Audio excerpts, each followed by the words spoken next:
അപ്പോൾ ഒരു പിടി ചീര ചെറുതായിട്ട് ചോപ്പ് ചെയ്തെടുത്തിട്ടുണ്ട്. ഞാൻ കാണിക്കാം. അതുകൊണ്ട് ഇതേപോലെ നല്ല ചെറുതായിട്ട് ഇങ്ങനെ അരിഞ്ഞെടുത്തിട്ടുണ്ട്. ഒരു ബഞ്ചായിട്ട് വാങ്ങിക്കത്തില്ല ഒരു പിടി ചീര, അത് ഞാനിങ്ങനെ ചെറുതായിട്ട് അരിഞ്ഞെടുത്തതാണ് കേട്ടോ. ഇത് ഞാൻ ഇനി ഒരു പാനിലേക്ക് ഇട്ട് കൊടുക്കാം. പാനോ മൺചട്ടി എന്ത് വേണ്ട എടുക്കാം കേട്ടോ.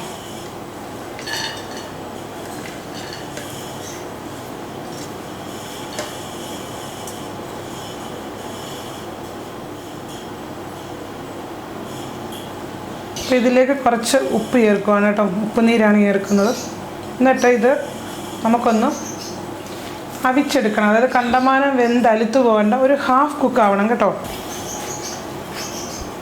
ഇത് ഏകദേശം ഹാഫ് കുക്കായിട്ടുണ്ട്. ഞാനിത് അടുപ്പ് മാറ്റുവാണ് കേട്ടോ. തീ അങ്ങ് ഓഫാക്കിയേ. അപ്പം നമുക്കിതിനി ഈ പാനിൽ നിന്നും മാറ്റി വെക്കാം.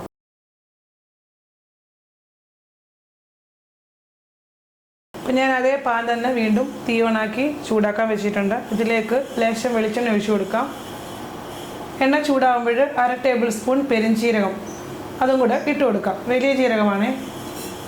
അപ്പം പെരുംജീരകം ഒന്ന് ചുവന്ന് കിട്ടിയിട്ടുണ്ട്. ഇതിലേക്ക് നമുക്ക് 4 അല്ലി വെളുത്തുള്ളി ഇതേപോലെ കട്ടി കുറച്ച് നീളത്തിൽ അരിഞ്ഞിട്ട് കൊടുക്കാം. ഒരു ചെറിയ കഷ്ണം ഇഞ്ചി ഇതേപോലെ ചെറുതായിട്ട് കൊത്തി നുറുക്കി അരിഞ്ഞത് കേട്ടോ. അതായത് ചെറുതായിട്ട് അരിഞ്ഞത്.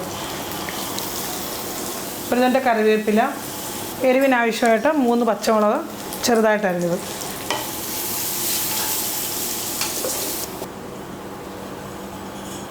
ഇഞ്ചി വെളുത്തുള്ളിയുടെയൊക്കെ പച്ചമണം ഒന്ന് മാറുമ്പോൾ ഇതിലേക്ക് 2 മീഡിയം സൈസിലെ സവാള ഇതേപോലെ അരിഞ്ഞുകൂടെ ചേർത്ത് കൊടുക്കാം.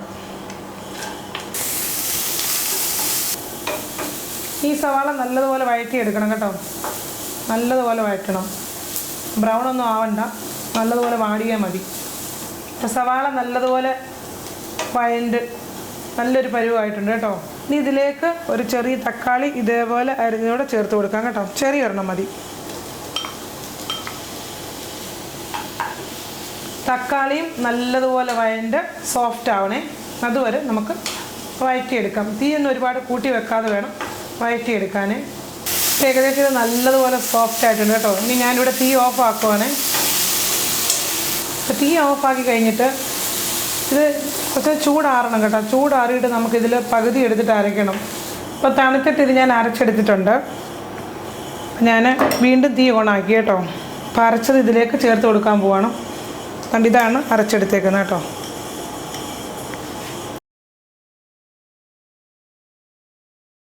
അപ്പോൾ ഞാൻ അരച്ചത് ചേർത്തിട്ടുണ്ട്. ഇനി അരച്ചത് ചേർത്തിട്ട് മീഡിയം ഫ്ലെയിമിൽ ഇട്ടിട്ട് നമുക്ക് വീണ്ടും ഒന്നുകൂടെ വഴറ്റണം കേട്ടോ.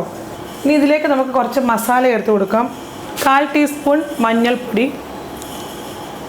1/4 ടേബിൾ സ്പൂൺ മല്ലിപ്പൊടി. ഇനി പച്ചമണം മാറുന്ന വരെ ഒന്ന് വഴറ്റിയെടുക്കുക കേട്ടോ. ഇനി ഇതിലേക്ക് നമുക്ക് പാകത്തിന് വെള്ളം ചേർത്ത് കൊടുക്കാമേ.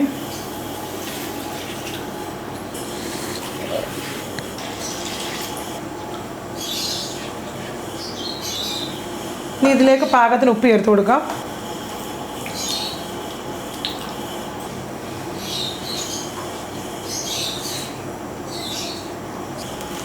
ഇത് നല്ലതുപോലെ തിളയ്ക്കാൻ തുടങ്ങിയിട്ടുണ്ട് കേട്ടോ.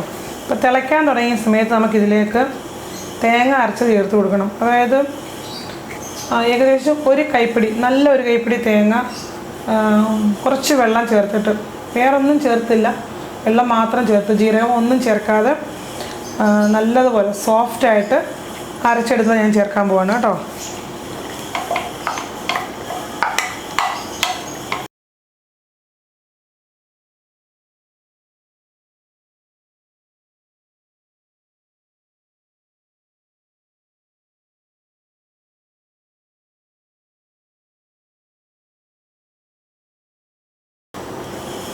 അപ്പോൾ ചീര ചേർത്ത് കഴിഞ്ഞിട്ട് ഒന്ന് ചൂടാക്കണം കേട്ടോ. ഒരുപാടൊന്നും വേവിക്കാൻ നിൽക്കേണ്ട. ചീരയ്ക്ക് വേവൊന്നും ഒരുപാടില്ല. നമ്മൾ ഓൾറെഡി ഇത് ഹാഫ് കുക്ക് ചെയ്തേക്കുന്നതാണ്.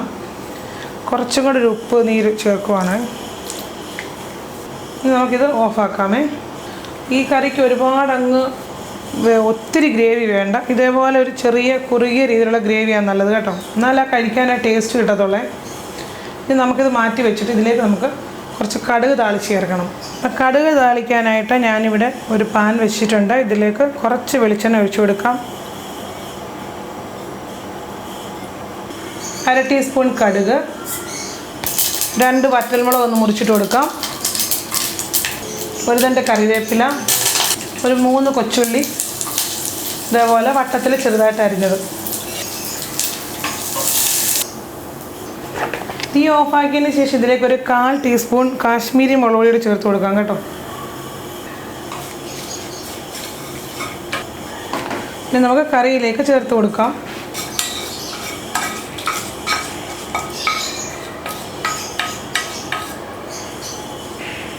ചീര കുറുമ ഇവിടെ റെഡി ആയിട്ടുണ്ട്. നല്ല ടേസ്റ്റാണ്. ചോറിനും ചപ്പാത്തിക്കും നല്ല കിടിലൻ കോമ്പിനേഷനാണ്.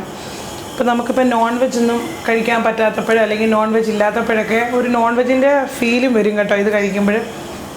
പ്രത്യേകിച്ച് നമ്മളിതിൽ പെരുംജീരകം ചേർത്തുകൊണ്ട് നല്ലൊരു ഇറച്ചി മസാലയുടെ ഒരു ഫീൽ വരും.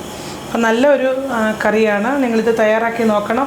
ഒരുപാട് വെള്ളം ചേർത്ത് ഒരുപാട് അങ്ങ് വാട്ടറി ആയി പോയി കഴിഞ്ഞാൽ ഗ്രേവിക്കൊരു ടേസ്റ്റ് കാണത്തില്ല.